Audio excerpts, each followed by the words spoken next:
Isn't this enough to move a heart of stone? Am I to go on my knees to you?" Again a deep silence fell upon the three of us. Then the French officer flung his last word of anger at Tomasov. "Milksop!" Not a feature of the poor fellow moved. I made up my mind to go and fetch a couple of our troopers to lead that miserable prisoner away to the village. There was nothing else for it. I had not moved 6 paces towards the group of horses and orderlies in front of our squadron when... But you have guessed it. Of course. And I, too, I guessed it. For I give you my word that the report of Tomasov's pistol was the most insignificant thing imaginable. The snow certainly does absorb sound. It was a mere feeble pop. Of the orderlies holding our horses, I don't think one turned his head round. Yes, Tomasov had done it. Destiny had led that de Castel to the man who could understand him perfectly.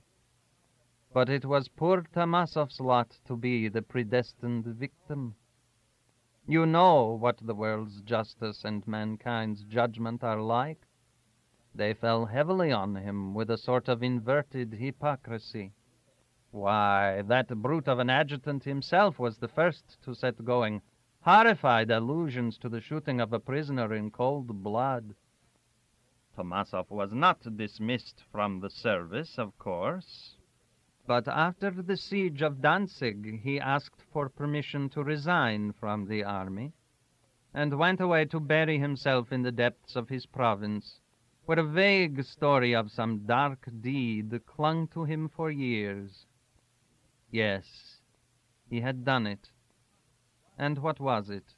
One warrior's soul paying its debt 100-fold to another warrior's soul by releasing it from a fate worse than death, the loss of all faith and courage. You may look on it in that way, I don't know. And perhaps poor Tomasov did not know himself. But I was the first to approach that appalling dark group on the snow, the Frenchman extended rigidly on his back, Tomasov kneeling on one knee rather nearer to the feet than to the Frenchman's head. He had taken his cap off, and his hair shone like gold in the light drift of flakes that had begun to fall.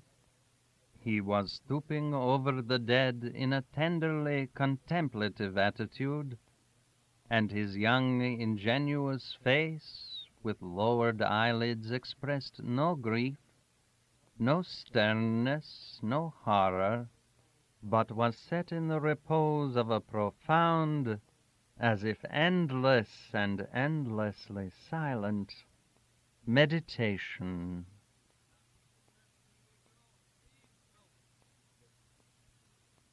This concludes the reading of A Warrior's Soul and the reading of Short Tales by Joseph Conrad.